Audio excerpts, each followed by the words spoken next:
Católica comemoraram o dia de Pentecostes. Na liturgia católica, este dia marca o encontro dos apóstolos de Cristo com o Espírito Santo. Um simples vestiário se transformou num local sagrado, numa capela onde um grupo reza sem parar. Eles estão orando por todos os fiéis que relembraram hoje uma data especial da Igreja Católica, o Pentecostes. Chegando o dia de Pentecostes, estavam todos reunidos no mesmo lugar. A frase está escrita no Evangelho e inspira todos os carismáticos. É certo que a data oficial, Pentecostes, ainda não chegou, é no próximo 19 de maio.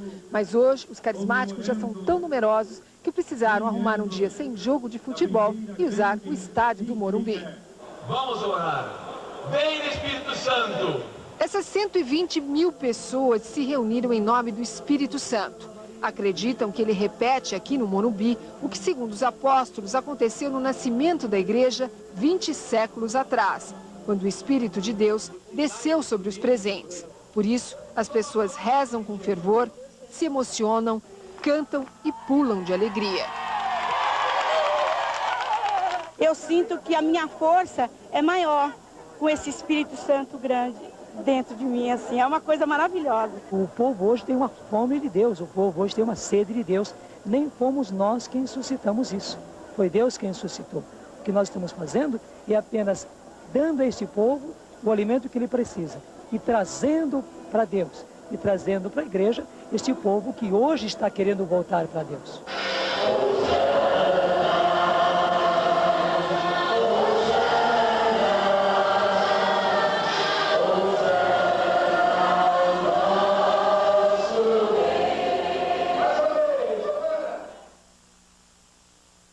No mundo são 50 milhões. No Brasil, 2 milhões. Você vai conhecer agora os cânticos, as orações, as reuniões de cura do movimento de renovação carismática.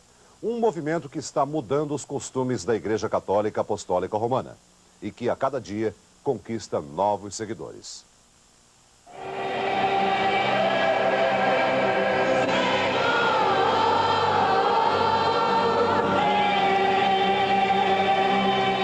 Estas imagens, por incrível que pareça, foram feitas esta semana na Catedral da Sé, em São Paulo. Toda essa exaltação, toda essa alegria fazem parte das reuniões de oração e de cura do movimento de renovação carismática, uma nova maneira que a Igreja Católica Apostólica Romana encontrou para enfrentar o avanço das seitas entre os brasileiros. Na verdade, o movimento carismático é uma volta à origem da Igreja. A Bíblia diz: 50 dias depois da ressurreição de Cristo, o Espírito Santo desceu sobre os apóstolos e transmitiu a eles os dons do carisma. E um desses dons é exatamente o carisma da cura. É a Igreja Católica voltando ao tempo dos apóstolos. O movimento carismático começou 24 anos atrás, com um grupo de jovens universitários americanos e chegou ao Brasil há 17 anos. Esse verdadeiro espetáculo de fé teve agora mesmo o apoio da Conferência Nacional dos Bispos do Brasil, a CNBB. O movimento de renovação carismática reúne só em São Paulo 500 mil pessoas. Calcula-se que no Brasil já existem 2 milhões de carismáticos. No mundo todo, a Igreja Católica Apostólica Romana tem 50 milhões de seguidores dessa nova linha de evangelização. O grupo de oração da Catedral da Sé é o maior da renovação carismática no Brasil. Todas as segundas-feiras se reúnem aqui entre 2.500 a 3.000 pessoas. Todas elas têm principalmente uma esperança: obter a cura para alguma doença. São muitas vezes pessoas desenganadas pelos médicos e que conseguem alcançar a graça. E hoje é um dia muito especial para centenas e centenas de carismáticos que estão na Igreja da Sé. A reunião vai ser comandada por tia Laura, uma das poucas pessoas em todo o Brasil autorizadas a fazer curas com a imposição das mãos. Dona Laura Mendes da Silva, a tia Laura, tem 75 anos de idade e é a mais importante figura do movimento carismático no Brasil. Um momento surpreendente da reunião. Tia Laura invoca o Espírito Santo. Ela diz que nesse momento recebe uma inspiração divina e começa a chamar todas as pessoas que estão doentes. Tia Laura não conhece nenhuma delas. Você que tem sempre o seu coração parece que inchado, cansado, batidas erradas, às vezes meio forçando. Você respira mal por causa desse problema e o Senhor agora tocou no seu coração. Fui levada ao INCOR com uma parada cardíaca. E depois, quando voltei a mim, eu soube que eu tinha esse problema grave. E fui, graças a Deus, eu consegui essa graça, porque eu não sinto mais nada. E sentimos agora, neste instante, pessoas que têm muita dor nos joelhos, que têm dificuldade para se levantar e andar. Eu não conseguia ajoelhar e meu joelho estava doendo demais. Eu fiquei o tempo todo sentada. E eu senti um calor muito grande agora no meu joelho, eu movimentei e não estou sentindo dor. E nós sentimos agora, neste instante, pessoas que têm assim, um problema muito sério na coluna. Mandaram fazer fisioterapia, tudo isso, fiz, nada adiantou. E aqui é que adiantou. Aqui é que eu fiquei curado. O que o senhor acha que aconteceu? Aconteceu que Deus me curou. Todos reconhecem, leigos e sacerdotes, que os poderes de tia Laura de invocar o Espírito Santo são impressionantes. Quando não está nas grandes reuniões de oração e cura pelo Brasil inteiro, tia Laura atende na casa dela na cidade paulista de Lorena e consegue, vejam só, fazer curas pelo telefone. Boa tarde, Jesus. Boa tarde. Veja o testemunho de 2 paraibanos curados por tia Laura pelo telefone. A advogada Maria Lade Cabral, que tinha miastenia grave, uma doença que atrofia toda a musculatura do corpo. Eu recebi uma oração por telefone de tia Laura. A oração simples. Ela pediu simplesmente assim: Senhor Jesus, eu creio que estás presente em toda parte. Eu te suplico, cobre com o poder do teu Espírito, na outra extremidade desse fio, lá na Paraíba, a minha irmã. E queima, no calor do teu Espírito, as raízes de miastenia graves, onde quer que se encontrem nela. Só foi isso, amém, aleluia. A outra cura pelo telefone foi do professor universitário Gerôncio Vilar. Ele tinha câncer na língua. Eu liguei para a tia Laura e ela orou pelo telefone e é aí onde a gente tem a experiência boa com Deus, né? O que é que o senhor sentiu quando ela orou? Eu senti que realmente confirmava-se aquilo que eu esperava, a cura, né? Física mesmo. Além de receber mais de 100 telefonemas todos os dias, tia Laura recebe também cartas e bilhetes de todo o país. Eu sempre digo para os irmãos assim: bem sei, Senhor, da distância que existe entre mim e esta irmã ou esse irmão que eu estou orando, mas sei que tu estás no meio de nós e a tua mão preciosa é sobre a cabeça desta pessoa tão necessitada da tua graça. E Jesus faz a obra. Boa noite, você está sintonizando o programa Encontro com Cristo. Outro grande líder carismático do Brasil é o padre Alberto Luiz Gambarini. Ele é o pároco da igreja de Nossa Senhora dos Prazeres, em Itapecerica da Serra, São Paulo. Padre Alberto usa o rádio com muito sucesso para evangelizar e conquistar novos adeptos para o movimento de renovação carismática. Ele garante que o carisma sempre existiu na igreja. O movimento carismático, ele está presente dentro da igreja simplesmente para ser um caminho, para ajudar a igreja a redescobrir esta missão fundamental do Espírito Santo. Por isso, nós não acreditamos que haja uma divisão, pessoas que são progressistas ou pessoas que são conservadoras. O que nós acreditamos é que existe a Igreja de Cristo e para isso nós temos que trabalhar. Padre Alberto já fez muitos seguidores apaixonados do movimento carismático. Gente de todos os níveis sociais e econômicos. Um exemplo dessa devoção e do poder de invocar o Espírito Santo é uma das mulheres mais ricas de São Paulo, Dona Maricitro Sardi. Ela é coordenadora de um grupo de oração. Toda a família dela, o marido e os 10 filhos, são do movimento carismático. Aos pés da imagem de Nossa Senhora de Medjugorje, Maricitro Sardi põe todos os pedidos de cura que recebe, em geral, de pessoas pobres das favelas que visita e ajuda. Para ela, ser rica não exclui a devoção e o contato com o Espírito Santo. Onde há Deus, não pode ter elitismo, não pode ter luta de classes. Quer dizer, eu amo pelo fato de amar. Eu me dou pelo fato de achar nós temos que ter o temor a Deus, e ele diz, ama o próximo como a ti mesmo. E se eu não amar o meu próximo como a mim mesma, realmente eu não estou sendo coerente com a vida em Cristo, que é a que eu busco. Todo carismático conhece o trabalho de Frei Léo. Ele mora em Brusque, Santa Catarina, e percorre todo o Brasil, reunindo grupos de oração e de cura. Ele está acostumado a rezar com estádios e ginásios cheios, e é conhecido como pastor eletrônico do movimento carismático da Igreja Católica Apostólica Romana. Essa semana, ele estava em São Paulo e ouviu muitos testemunhos de cura. Muitas vezes a igreja deixou de pregar o evangelho mesmo, e muitas vezes ficou preso a algumas doutrinas, o dom de cura estivesse um pouco escondido na igreja. As seitas perceberam isso e passaram a usá-lo. E penso que nós devemos aprender com a seita, e creio profundamente que em algumas delas, que em muitas delas, também acontecem curas. O perigo é o curandeirismo. De Campinas, São Paulo, um dos núcleos pioneiros dos carismáticos do Brasil, fala o repórter Ciro Porto. A evasão dos católicos e o crescimento das seitas foram temas muito discutidos na 29ª Assembleia Geral da CNBB, aqui em Itaici, interior de São Paulo.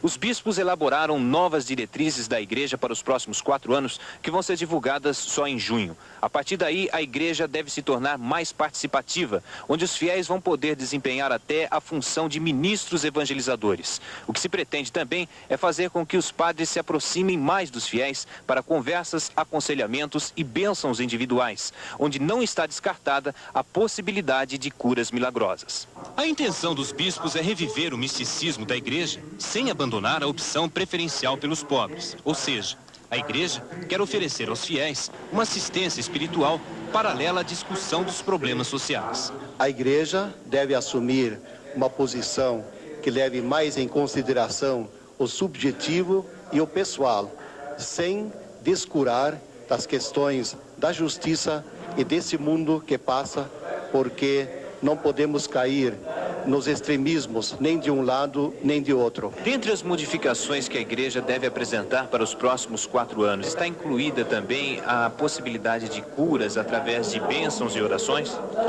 As bênçãos e curas de diversas maneiras pertencem à tradição da era apostólica da Sagrada Escritura. E nós devemos conservar essa tradição, usá-la, é verdade, com discernimento, mas não bani-la de nossa igreja, que seja contra a nossa tradição. O senhor já curou alguém através de bênçãos? Eu tenho fatos em que eu tenho percebido que Deus curou pessoas que tinham muita fé através de bênçãos que eu, como indigno servidor, tenho dado. Outro exemplo pessoal de misticismo é do bispo de Pelotas, no Rio Grande do Sul, Dom Jaime Quemelo, que lançou uma maldição para acabar com os ratos de uma fazenda.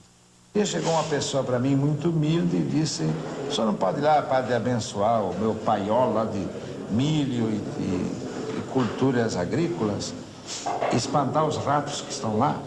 E eu comecei dizendo para a senhora assim: olha, minha senhora, use o veneno, né, primeiro, comecei a trabalhar. E ela me disse: não, padre, eu acredito na bênção, o senhor tem que dar a bênção.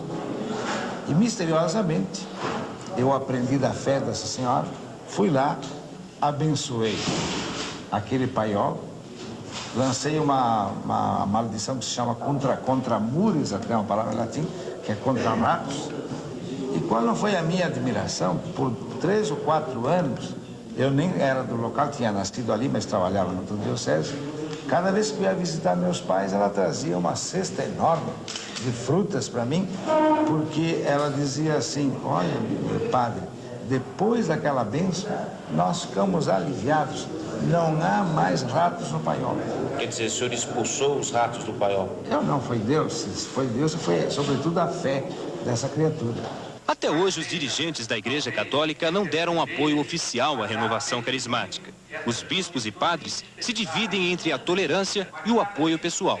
Mas depois da Assembleia da CNBB, os bispos admitem que a experiência dos carismáticos vai ajudar na retomada do misticismo e na volta dos antigos fiéis. O lado místico que a Igreja quer resgatar, na verdade, já existe dentro dela mesma. Hoje, o movimento já está se espalhando por todo o país e a evasão das igrejas católicas começa a ser substituída pela lotação.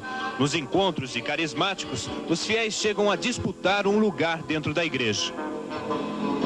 Os carismáticos se organizam em grupos de oração orientados por leigos. Só em Campinas são 100 grupos, mais que o dobro do número de paróquias. Nos encontros, os carismáticos leem a Bíblia, rezam e invocam o Espírito Santo, escrevem as intenções e graças desejadas que são levadas até o altar e dão testemunhos pessoais de graças alcançadas. Edson Antônio Leite é um exemplo de cura atribuída à ação do Espírito Santo. Há 2 anos ele estava com leucemia aguda, agravada por hepatite e pneumonia.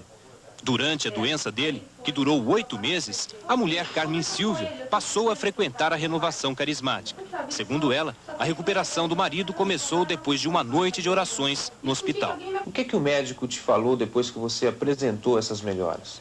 Procura um cartório, registra de novo que você nasceu nesse momento. A repórter Fernanda Esteves acompanhou no Rio as reuniões de oração e cura. O grupo da Renovação Carismática Cristã surgiu aqui no Rio de Janeiro em 1975. Eram poucas pessoas, se reuniam numa pequena sala. Hoje, 16 anos depois, cada reunião quase não cabe nesse imenso salão, o salão principal da igreja. O Grupo Bom Pastor da Igreja de Nossa Senhora de Copacabana foi o primeiro do Rio. Cada reunião de oração e cura tem mais de 800 pessoas. E todos gostam dessa liberdade na hora de rezar, de pedir proteção e cura. Uma descontração, uma alegria próprias dos carismáticos. O movimento acabou com o lado sisudo, solene das cerimônias da igreja. Os que chegam pela primeira vez parecem espantados, mas logo se rendem às orações e às curas pela imposição das mãos. A senhora está aqui em busca de quê? De paz, de saúde, tudo. Aí fora tá ruim, a gente não tem tranquilidade, então a gente vem pra cá pra ver alguma coisa diferente, né? Antigamente a igreja era muito fechada e tudo pra gente era pecado. Qualquer coisa era pecado. Atualmente não, Deus nos ama como nós somos, tá? Em todo o estado do Rio, os carismáticos são mais de 200 mil. Nas reuniões de cura, também conhecidas como trabalho de intercessão, aparecem todos os tipos de problema, desde a doença considerada incurável, as desavenças conjugais, até os jovens que estão querendo se livrar do vício do álcool e das drogas. Muitos se dizem curados pelo poder de imposição das mãos, mas poucos, muito poucos, querem falar a respeito disso. Mas o ator e dublador Eduardo Borghetti resolveu falar. Ele tem 28 anos de idade, é casado e tem 2 filhos. Eduardo diz que aos 20 anos consumia todo tipo de droga. Queria deixar o vício e não conseguia. Tentou tudo, inclusive tratamentos esotéricos. Depois que passou a frequentar a comunidade Bom Pastor, em Copacabana, há 8 anos, garante que conseguiu se livrar das drogas. Hoje participa de um novo trabalho, a recuperação de drogados. Quando eu sentia essa presença de Deus, esse amor, automaticamente eu não sentia mais vontade de, quando acabou o encontro, eu não sentia mais vontade de tomar drogas. Simplesmente não era mais natural para mim, eu não tinha necessidade. Alguma coisa tinha me preenchido de tal maneira que eu não sentia mais vontade.